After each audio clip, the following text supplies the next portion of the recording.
Telling our stories is the connective tissue of the collective human experience. The Just Keep Talking podcast delves into the lives and stories of artists. What is the impact of mental health on creativity? What does it mean to be a creative individual? Someone who feels deeply, experiences joy and pain intensely, and navigates the challenges of life through the creative process. With each story shared, we explore the authentic experience of our basic need to be seen, to be heard, and to belong.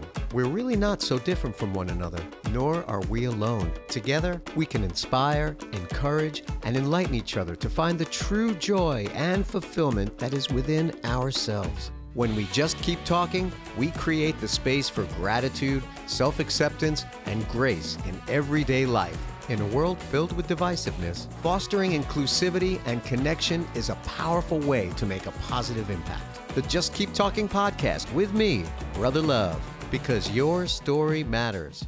She makes me a better man. She makes me a better dad. She makes me a better friend. Makes me happy when I'm sad. She does it all. Takes no credit. She makes me better. Welcome to the Just Keep Talking podcast with me, Brother Love, because your story matters. My guest today is Robert Eskridge. He is a country music singer and songwriter. He is a storyteller. He's in a band called Southern Days, known for their Southern rock style guitars and harmonies. Seasoned musicians that have the same passion and drive for music and entertaining. They enjoy putting on shows for their fans. You know what's great about that? I'm a fan of music and I love seeing bands like yours. That's right. I love it. Hello, Robert Eskridge. Welcome to the show. Thank you for having me. I'm so excited to speak with you because we share so many things in common, and some of the things that I know nothing about. Your entrepreneurship. You're a businessman. True. You're a businessman that plays country music as well. Yeah, you know, it's kind of the businessman by necessity, music out of passion. So let's take it back a little bit. So you're from Kentucky, Eastern Kentucky. Eastern Kentucky. Yeah. And so you've been playing music for how long?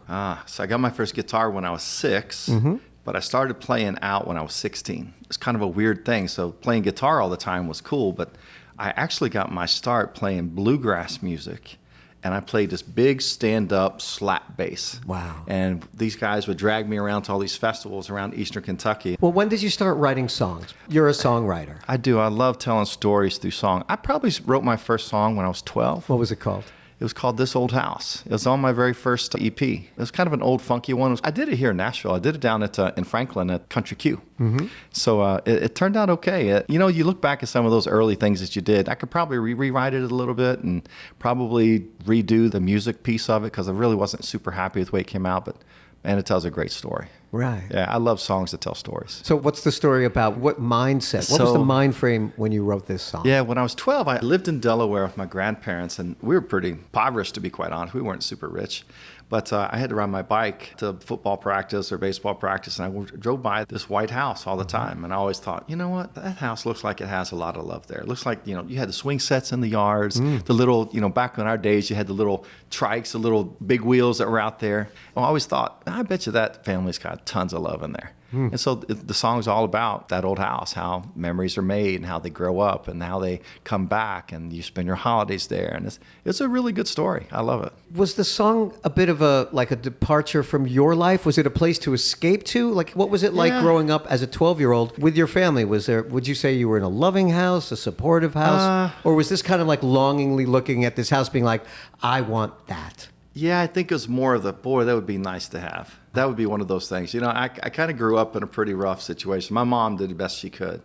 And I kind of say this all the time, but I had a dad. My dad passed away at COVID, and it's a sad situation. I'm sorry. But he was my stepdad. I met him when I was 13. My sperm donor, who was my biological father, is not the best of dudes. So I seen a lot of stuff pretty rough growing up, and I always thought, man, there's got to be something better out there. There's no way this is all this is. Every day is somebody's life.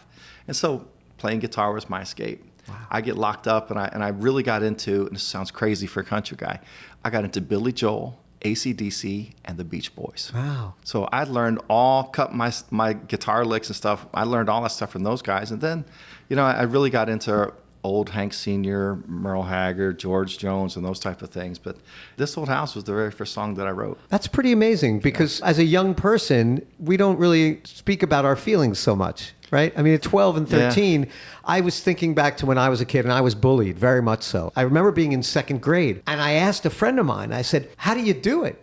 I'm sad, I'm depressed. And I'm thinking, wow, I had this conversation in second grade. It's pretty amazing. And I was very sad as a kid. It didn't show. It seemed I'd look at pictures and I looked very happy, but my parents got divorced. It was a broken home. Sure. And there was a lot of feelings of hurt and anger. And I did turn to music. Yeah, I did the same. But I didn't write song. My first song was called like Love Cave. I'm serious. Like, I mean, really. I mean, I'm a child. About that 14 or 15-year-old stage. Yeah, I mean, you could see what a wonderful songwriter I was back then. But you were writing about something very, very serious. Yeah, well, not everybody's a victim of circumstance. You can be a victim, or you can be this is going to be a way that I'm going to motivate myself to get out. Wow. A little bit different. Good for you. Yeah. Wow. Do you have siblings? Yeah, I have a sister. Yes, yeah. She's a couple of years younger than me. Did you find yourself having to take care of her a little bit? Watch out for her, look after her? The good thing, good and bad, my sister stayed with my mom. She lives in Eastern Kentucky still to this day.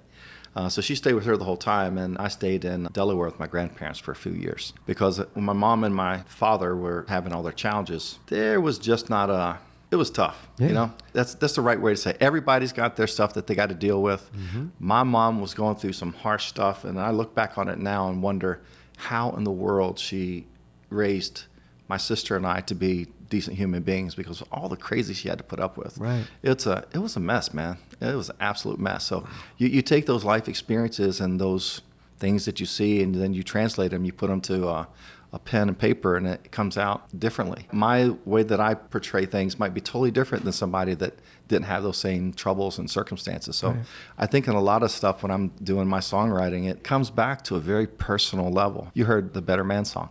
Every song that I do on one of my albums, I have at least a song for my wife because it makes me happy to do that. That's fantastic. So I think that's important. Yeah, it's important also because you're digging deep into the well of who you are and being okay with it. See, it's okay. It's okay. That's been such a theme on this show, is that it's okay to feel these feelings that we have. And it's great to write fun party songs. I mean, your music is country and fun, and let's go out and have a wonderful time. It's Friday night. Give me a beer. Let's get on the dance floor. Let's do it. Let's go out and whiskey crazy. Let's go. Let's go crazy. But then you also have songs that are very much like introspective. You have songs that are personal and that are personable, and I relate to your songs. I didn't grow up where you grew up, but I absolutely relate to your songs. You have a song called Summertime is your latest new song, right. And that's a beautifully fun, awesome song. And then you have a song called She Took Everything But the Blame. Yeah.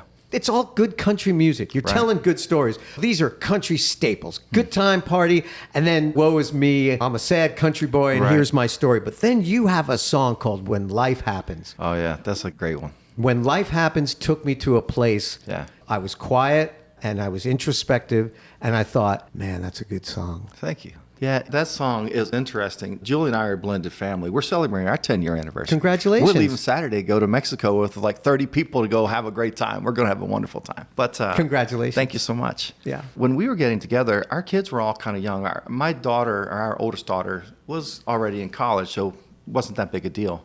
But the other three had no licenses.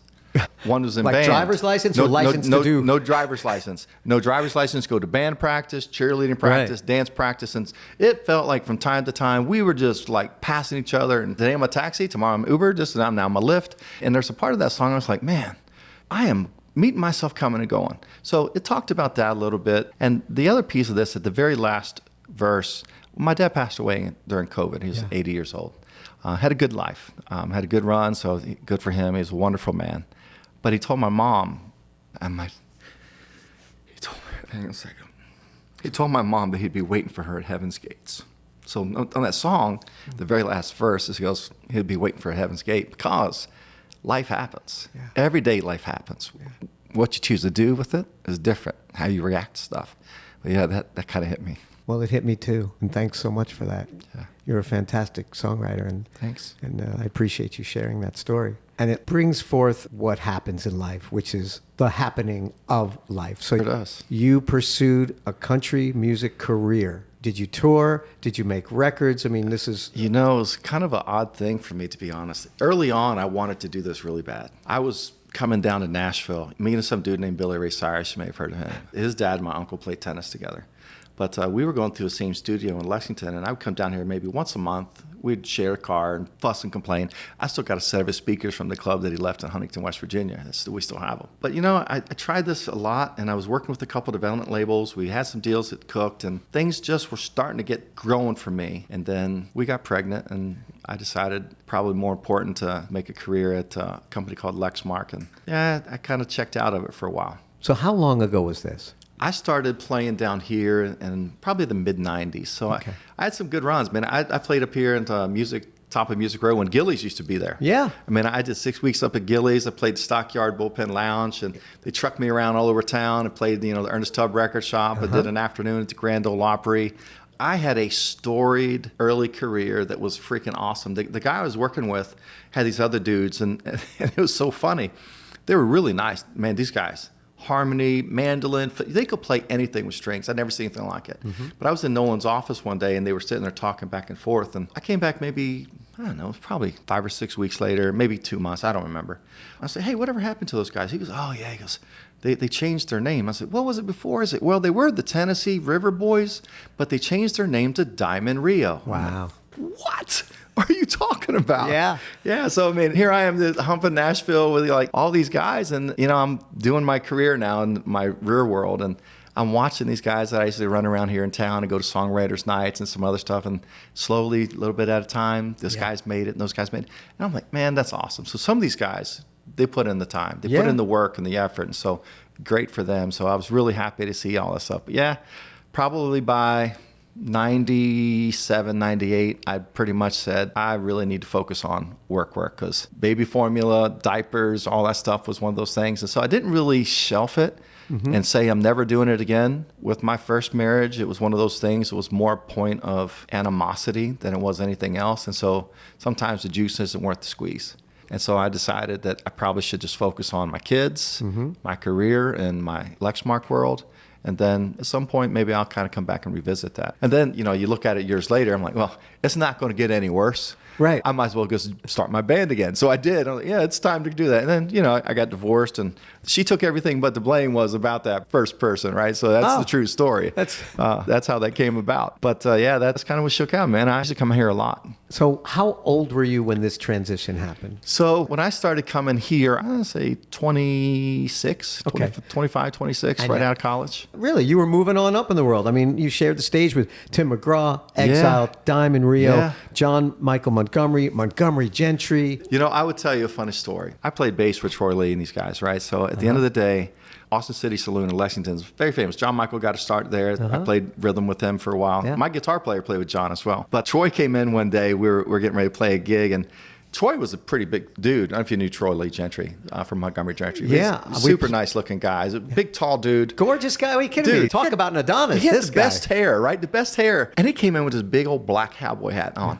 Take that hat off. He walked in. You got great hair. So he walks in. He goes, what do you think? I said, T-Roy, I hate to tell you. I said, but you got to take that hat off. He goes, you don't like it? I said, you look like a redneck Fire Marshal Bill. I don't know if you know who Fire Marshal Bill is. I know exactly From who that Living is. Color. He goes, he took the hat off, he threw it, and he goes, F you, Robert. Right. And from that point, I don't think I ever saw the man in a cowboy hat. I was very fortunate to open up for Montgomery Gentry a few times in the band. In my country days, I moved here. I was in a country rock band that we mentioned earlier. It was called Her and Kings County. Okay. And they were just the nicest guys. Yeah, they're good And dudes. God rest Troy Gentry. That's a horrible thing, man. Yeah. So you were in your mid-20s. You decide to really do something that a lot of musicians don't do. I didn't do it. I don't have kids. I wasn't making the living that I wanted to make. Right. And here I was getting married, and I married a musician. I married somebody just like me. And that's I guess a positive thing. There's positive and negative with everything. Sure. But my girlfriends in the past were not in the music business. And my family, right? I mean, I have a father who's a boomer generation. I don't understand your business. You could always go back to school. You know, I'm like, Sure. He doesn't really sound like that, but in my mind, it's hilarious, right? And it's like, but when are you going to get serious, right? Yeah. You said something like the real world. You said the real job. It's true. And I hear that a lot where people say, I got to go out into the real world and get a real job. Where I'm like, well, I'm an artist. What I do is real. Yeah. What I do is important. And I've always struggled with that. Like, do I really think that one day I'm going to go into some other like realm? Like it's just other world. And it is. It absolutely is. But would I ever leave this behind? You are living proof that you can do both. You can be successful and still maintain your dreams. What was your feeling like when you made that choice? Because I think if I had to make that choice, I wouldn't do it with such grace. I think I might be upset for a long time, and maybe I would take it out on my wife, and maybe I wouldn't be a good dad, and maybe I just wouldn't be a happy person because I don't think that I could do what you did. I think in general, musicians, songwriters, we're all kind of interwoven in some level of DNA somewhere. Yeah. There's a lot of common characteristics, right? I think that there's a piece of you that you will never not be a musician or you'll never not be a songwriter, right? I want to be the buddy guy that's 87 out here throwing out shows, right? That's the way you want to be. But on the flip side of that, I also had to look at it at a serious level to go, you know what, I can still maybe do this on the side sometimes, but insurance was a big deal. I needed to have a really steady job and that stuff. But I kind of focused the different direction because art is what I would call somewhat arbitrary. It might be music, it might be physical drawings. I put it into engineering work and the stuff that I did at a company called Lexmark. I had a really good group of people that I had opportunities that ushered me along the way. Everybody gets the person that sponsors them or mentors them or sees something in you that you don't see and gives you an opportunity. Then you're like, wait a minute, I didn't know I could do that. Well, if I can do that, maybe I can do this other thing and maybe I can do this. And Lexmark gave to me an opportunity to learn not just about an operations and engineering, but business and supply chain management. And I did that job for 20 some years. I had some really, really great managers and had opportunities that I never in a million years dreamt would happen for me as a young guy. And you took your creativeness. It did. I put that into, and I'm one of the only guys that I know that has a Red Dot Award from Germany for a printer design. And I only got a CES award from Innovation Technology Group, right? So from that perspective, I'm like, okay, so I'm not doing music, but I take that same type of passion and energy and put it into something else. We made some cool stuff. Yeah. And I had a very storied career. And then I got out of the printer business and I got into the bedding industry, right? And so I'm working at Tempur-Pedic and I'm doing all this crazy stuff. And so we've got tons of this intellectual property and we're talking about this earlier. And I've got some IP that is pretty cool. I'm a musician. How do I take this passion for music and put it into something that I can apply into the world that I'm day-to-day grind on? Right. And so we got this product called Vibrasonic. We're doing something down here in Nashville this week with some big record labels and some folks here at Skydeck and the activation with the folks that we're working with. It's very, very cool. So taking that type of passion and figuring out how do you take that same drive and energy and put it into something else. Yeah, it wasn't in the guitar at the time. Right. But at the same token, it was taking that level of energy and thoughtfulness and how do I mindfully go make this work and figure out a way that can bring some level of quality of sleep? How do I help somebody sleep better, give them a better quality of life, and help them to be better and all the other stuff? And I did that, and that's cool. Yeah. That was really cool for me. You got a good smile on your face right now. I love what I do, man. I tell you, I got the best of all worlds for me. So explain the bed real quick. Beyond Sleep Mattress System. Yeah. It's not just a bed, it's a system. It is. It's a complete system. So the company name is Beyond Sleep. So my wife and I have great friends in Taiwan, Jack and Melody Shi. So we kind of is a passion project for us. We're an OEM provider for a ton of people. You think of them, we probably provide something to them in the bedding industry. Given the intellectual property that we have on the speakers in there, so we should try to figure out a path to get there. So it's a nice, thick, 12-inch memory foam mattress, very much like a Tempur-Pedic or a Nectar type of product. Sleeps great. It will fix a lot of your headaches, right? No backaches. You're going to feel really good when you get up in the morning. Our publicist has one. She absolutely loves it. But wait, there's more. That's not the main thing, right? So I like to sleep with like sounds. I have a Rain app in my phone, and you can connect this thing through Bluetooth, RCA in, out, auxiliary in, SD card, any which way that you need to connect into this particular control box. It gives you a path of helping you to connect your world. So I was thinking, how do we make this more of an immersive thing? And I'm thinking music, sleep sounds, and all the other pieces. And my son, who is a gamer, is like, could this plug through my Xbox? I said, I think so. So I got all these crazy wires all wired out and soldered in, and we make a jack and put it into his Xbox, and next thing you know, I feel the bed kind of vibrating when the tank comes. I'm thinking, all right, I'm onto something here. This is a big deal. Right. So we then started looking at all the patents that different people had on substrates and blah, blah, blah. So we found this way of kind of making it work. And we have a patent on how do you integrate speakers inside of a mattress system. And now you got your own immersive IMAX theater. You got your own concert if you want to listen to music. You want to do sleep sounds, audio, waves crashing, rain, whatever you can connect, you have an immersive experience. And we're in the world of direct-to-consumer, and we've got some pretty heavy influencers that are kind of pushing us into the gaming world right now. So we're going to be entering DreamHack here, and we're doing some stuff here with the CMA Fest World this week in Nashville. So it's a cool thing, man. It really is. If you had a little refrigerator and a hot stove, a little small stove involved with this, I would never leave the room. You just need a small toilet. Exactly. See, now we're getting it going. I could probably design something, it's like Austin Powers, evacuate. Yes. Evacuate complete. And then we would never have to leave. And by the way, you would take care of a lot of costs for healthcare for the elderly. Yeah. Right? I could put my grandma right in the bed. You could. Not in the home. It's true. In the bed. It's very true. Yeah, it's cool. And so again, that whole sleep system is not just a mattress. We do, most of our business are adjustable beds. Press a button, the head comes up, foot comes up, under bed lights, USB, and all that stuff. So that's our core competency when it comes to the design world and manufacturing. But the beyond sleep, we think that there is something beyond sleep, whether it be algorithms with, biometrics or audio, or maybe it's a sensory thing. Maybe it's some type of lavender that's puffing out of this little dispenser that's out there. I mean, there's all kinds of ways of doing this stuff. It's very interesting because we're just at the very tip of understanding what sleep really does for you. Yeah. So the science behind that is starting to become more and more active. And so having the ability to now bring products alive to help people to sleep better. Right. Oh man, that's really exciting. I know what not having sleep does for right? us. We all know that. It's not good. It's not good at all. And if you could have a better sleep experience, why not? I do the same thing. I have a sound machine. That's right. And it's so wonderful to have these immersive sounds, but it's not immersive if it's over there on my phone. No. So you have this mattress with these speakers in. That's right. If you put in white noise, brown noise, Pink Floyd for all I care. Yeah. You have two external speakers that are really nicely tuned. The little bitty guys are 7 watts each. Man, these things are loud and powerful. But depending upon the bed, you have really, in a queen, you have 6 subwoofers that are in the base layer of this thing. So every time that you hear a low frequency below 120 hertz, the whole bed just kind of rolls with it. It's cool. Sex must be amazing. Dude, I'm telling you what. Sex must be so much fun in your bed. I need to do a study on that with my wife. Yes. Well, it's your 10-year anniversary. I think we could probably make that happen. This is fantastic. Wow, the sky's the limit, honey. We're going all over the place. This is great. Fantastic. Man, I put on some Barry White and you're golden and delicious. Now you're talking about Uncle Nathan's language. He loves Barry White. Who doesn't like Barry White in the bed? That's great. Except maybe it's a little too immersive. Maybe it's so immersive. It's like, hey, can we not have this with Barry White under us? Yeah.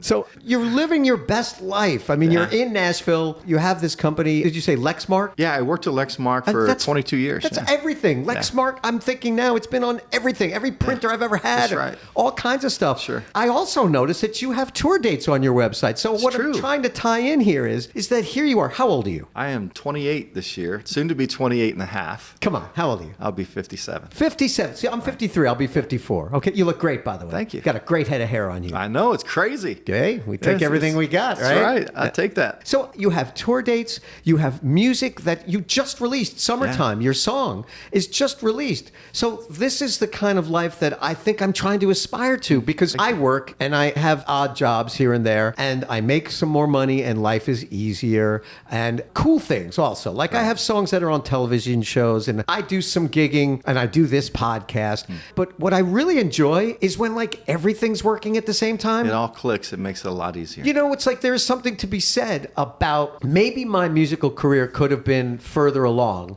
if I really focused more, or if I really just didn't do anything else. I'm always one of those people who are like, because my father put this in me, keep your hand in all the fires, right? And just be good at this, be good at that.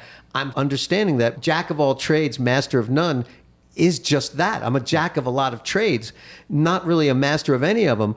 But what I'm hearing is that you figured out how to master a few trades. You've mastered your business and you're a jack of all different trades, but you've mastered yourself is what I'm getting at. You've mastered the ability to say, you know what? This is what life is throwing at me. Life happens. And so what am I going to do? Am I going to be angry at my world for having kids and family and not playing music? Or am I going to go with it and then work and then insert my creativity into my work, which is what you did. And at the same time, you're writing country music. You're writing country songs. You're in Nashville. You tour. You have a great band. Yeah, the guys are great. Yeah. So kudos to you. Yeah, thank you. Because part of this show, this journey of mine, is talking to men, especially that are our age. Because, look, I can admit that life didn't happen the way I wanted it to. You know, a few years ago, I was really in the dumps. And I was like, why? Because I just wanted to be a rock and roll star. Right. But you know what? I live a pretty fantastic life because I do a little of this, a little of that. And I do these And things you get to well. have some cool experiences. Great And you know, the experiences. reality too, and we teach our kids this. Right. Money is a good thing. Yeah. But it's not everything. Go on. My wife and I, when we met, between us, we may have had a dime, a nickel apiece. But you look at the stuff, and stuff really doesn't matter. Right. What matters to me the most is time with my family. Yeah. My friends, making memories. Because I've always said this, you can always make more money. You can't make more memories. When that shit's gone, it's gone. Yeah. So we focus on the smaller stuff. And yeah, money stuff makes it easier. But at the end of the day, being driven by passion, looking at your happiness, and being present is really pretty important, man. Yeah. It really is important. Wow, that's wonderful. So where do you see yourself fitting in the new world of music and country music? Nashville has changed. It's changed a lot, it's man. It's all changed. It's all TikTok world, and it's crazy. literally, it happens so quickly. I was talking to a songwriter, a friend of mine, just the other day, and they were working with a real young artist who basically was saying, we can do a verse, a chorus, a verse, chorus, and the song is over, and it's less than 2 minutes, and there's no bridge. It's 2 minutes, a short song. And I'm thinking, wow, in the punk music days, that's that's what you went for. That's not to snub any of it. That's not to say it's bad or good or better or worse. It's just different. It's different. How do you see yourself fitting in? Because you're still doing it. Yeah. And you're doing it well, and it's quality work, and I appreciate that from you. Thank you. I think it does change a lot. So for me, trying to continue to go down the path that we're on, I recognize that I am not a TikToker. And I get that, right? Yeah.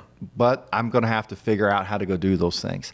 We do a pretty decent job on social medias. We don't really invest a lot of time and energy in that. And I recognize that for me to go from where we are today to where I think we need to be, I need to probably put some more energy into that. So they're not coming after middle-aged dudes or older to try to go get a deal to go start touring. And that's not really what we're about anyways. Our music is more geared towards making myself happy. Yeah. Because I'm a firm believer, and my wife and I talk about this all the time with our kids. Circle of happiness is something that you got to really focus on. And you can't find happiness in other people. You got to find happiness in what your life is about and what you've accomplished and what your dreams have been, and knowing where you are today to where you want to get to. It's not from an A to F. You got to do the B, C, D, and E the work. You don't put in the work, you're not going to get the return. Yeah. So I do think that there's a level of happiness to that. But with the music piece, you know, with our publicist, I'm always saying, you know what, I just want to play a little bit bigger places. Yeah. I would like to play a couple festivals and some bigger arenas and not have to call every freaking bar around to get a gig from time to time, which that's changed, which is we're starting to actually get people to call us now, which is a lot better. Yeah. You know, instead of having to hump the radio and every freaking telephone number, you get people saying, hey, are you available on these dates? Here's what we do this. I'm like, well, there's the contract. This is the rate. Would you like to book us on these days? This is what's available. So it has changed a lot. And I think some of the small, medium radio stuff has been big for us. That's great. So from that perspective, it's changed dynamically for those pieces. But social media did make a huge, huge change, right? Think about Shabuzi. Right. He came out of nowhere. And his summer song a couple of years ago put him on the map. And now he's playing these big things. And you watch these guys like Cooper Allen and these younger guys. They know how to go do the whole thing. I love Cooper Allen. He's got this one thing on TikTok where he's like, his wife or his girlfriend's like, I need 3 minutes of this type of a beat with every song you can think of. And he does like from rock to rap to country to pop, R&B, and he's got all these snippets of songs, and it's freaking awesome. But now he's out there because that's how people are finding people these days. Yeah. And so you got to put the time into that, and we've not done that. But at the end of the day, We enjoy playing music just to play. And it was funny, we played the other night, some lady came up. We played down at Proud Mary's on the river in Lexington, Kentucky. And we don't play for tips. To be honest, we would play for free most of the time. We don't really care about the money. We care about getting in front of people and just having fun. And I think that's important. And this lady comes up, she's like, don't you have a tip jar? I was like, not really. She goes, do you want tips? I was like, if you want to throw the money down, we're not going to say no. I said, but we don't play for tips. We play because we like to play. Right. And the next thing you know, we got like $200 or $300 in $20 bills on the stage because she started throwing 20s. I'm like, man, that's all right. But yeah, it's kind of cool. I think from a music perspective, I write probably every day. Even when I wasn't playing, I got books and books full of stuff. And it might be a course of this or a stanza. Maybe I've got a little riff in head. I'm like, all right, let me put this down on my iPhone and kind of figure out how I'm going to make something work with that. But I've got hundreds and hundreds of pieces and parts of songs. Yeah. And you know how it is. Oh, yeah. You just can't let it go. And then I come back to it and I just finished a song the other day. And I love that part of music that just lets me take my experiences or something I've seen or something of that other nature and really make something with it and maybe connect with somebody. Even if it's just that one person. Yeah. I think it's awesome. We have a song that'll be coming out in the fall. It's called If Heaven Had a Phone. I wrote that song really about my dad because I talk to him every day of my life. You know, he's probably old school like your dad. I mean, you call like, hey, Dad, what's up, Pops? He's like, I'm doing good. What are you doing? I was like, I just called to say, I said, good. Just talk to your mom. Right? I'm talking to my mom every day. Yeah. But, you know, you don't realize how much you miss that until you can't actually hear the voice. Yeah. So I wrote this song called If Heaven Had a Phone, and it's turned out great. We just got the tracks done. It's laid down the vocals on it. It's good. Congratulations. So, and that's what I love to do. Yeah. That, and I love on the other side of my world, I love bringing technology to life. I love working with customers. I love taking the ideas and taking them from blank pieces of paper into a concept, into a manufacturing world, to getting them out there. And then I see them out there on the market and I see people selling the products that we're making. That's pretty cool. Good for you. You're a creator. Yeah, I love it. When I give my little elevator pitch for my show, they say, well, what is your show about? And I keep saying, well, I interview creatives and we speak about music and mental health and things. And I go obviously more in depth than that. But I keep coming back to creatives because I don't necessarily think that I need to interview just musicians or just writers of song or artists, because I really do believe we're all creators of some sort. And you have a way of expressing your creativity in such a fantastic, wonderful way. Thanks. And you're bringing the wisdom of your life and your life experiences with it. Fantastic. I have a few questions. This is our speed round. All right, Are you ready for me? I'm ready for it. What fascinates you right now? Robert Eskridge, what fascinates you? What fascinates me? Prince. Prince. Prince still fascinates me. Yeah. He's one of the most prolific dudes that I ever followed. I love Prince's music. Yeah. So he still fascinates me. When I think fascination, Prince comes to mind. Wow. He did it all. He did. He did everything and more. Yeah. He's the most incredible cat. That's wonderful. What angers you? Stupidity. Now, what do you mean by stupidity? I get pretty angry when people disrespect one another. I think that life is pretty daggone simple. I think that you should respect people and meet them where they're at. You don't have to agree, but you do not have to be a jerk. Right. You can be respectful. And I don't like it when people don't do their best. There's the 2 house rules in our place, and our kids could repeat those on that fast of an ask. What do you do in the house? We do our best, and we respect people. Wow. Doesn't matter. Race, gender, religion, color, don't care. Just be respectful, man. Yeah. And I tell you, that kind of stuff angers me worse than anything. Yeah. And then we got a bad taste of it in the United States and the world these days. It's terrible. Yeah. Not being mindful of one another. If people, just be a decent human being. Yeah. Not that hard. It's not hard. Just be nice. Yeah. It costs you nothing to be nice. Yeah. See, it's so pretty simple. Yeah. So it's not stupidity that angers you. That's right. Yeah. But they're stupid because they don't do it. Let me put it that way. Yeah. What brings you joy? My family. Yeah. I love my family. Love my wife. Yeah. Love my kids. Music, creativity, my friends. Again, stuff doesn't make me super happy. My family and friends make me happy. If you had a magic wand and you could fix something, anything at all, I got this. I'm Robert Eskridge. I got my magic wand. You could fix it, make it the way you think it should be, make it better. What would it be? Decent in humanity. Just make, like I said before, I think if you had a magic wand and all you could do is say, everybody doesn't have to agree. Yeah. Just agree to disagree and be respectful of each other. I think that would go a long way in today's world. Regardless whether you're an American, Chinese, Russian, French, just be respectful. You know, in the world that my not music world, and I get to travel all over the world. Right. And I see tons of different cultures. Yeah. There's probably not very many places I haven't been. And the one thing that I see everywhere are people are pretty daggone nice. Wow. And that's different than what you get on the media and listening to people in the different us versus them type worlds. Yeah. And I think that's something that we don't see as people, is we don't really see it that way. We just see a nugget or a talking point or a buzzword. And at the end of the day, I really believe most people in the world are nice. And there are always going to be those outliers. There's always people that are just on one far side or the other far side. But if you put this in terms of like football world, said, okay, here's your left end goal, here's the other goal. Everybody line up where you think you're at. 99% of us are going to be between the 40s. Yeah. We're not that far apart. Right. Yet we have a tendency to just lean on one thing. And if I could wave the magic wand, I just remove the blinders. Just be a decent human being and talk to people. Communicate. Yeah. You don't have to be a jerk. Yeah, it's so funny you put it that way. Because if you really do break it down like that, right? Give people the chance, they'll somehow find their way to the middle. That's right. And yet all people want to do is fight Talk about the far sides. Forget sides. the far sides. We're not. Yeah. Those are the people that are driving the craziness. Right. And by the way, there's a little far side. There's a little near right. side. It all, man. It all works. But at the end of the day, we're not that far apart. So yeah, I would try to fix that. That's fantastic. There's a quote here that I just love by a man named Howard Thurman. He's an American author, philosopher, theologian, Christian mystic, educator, civil rights leader. And I thought of you as I was doing my research about you for this show. Don't ask for what the world needs. Ask what makes you come alive and go do it. Because what the world needs is people who have come alive. You, sir, Robert Eskridge, have come alive. I want to be you when I grow up. Thank you so much. You're man. an inspiration. I appreciate your kindness and your wisdom. Give me the elevator pitch for Robert Eskridge in Southern Days. So we are one of the best bands you've never heard of.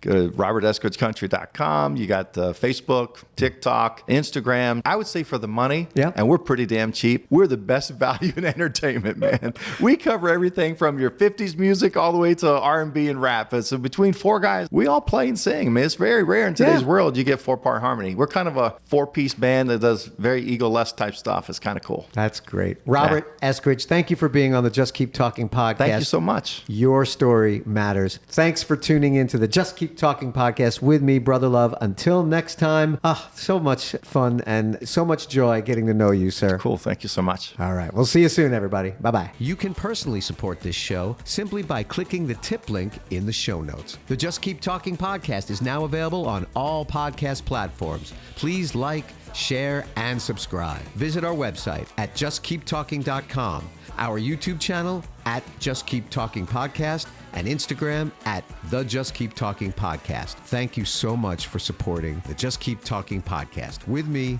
Brother Love, because your story matters.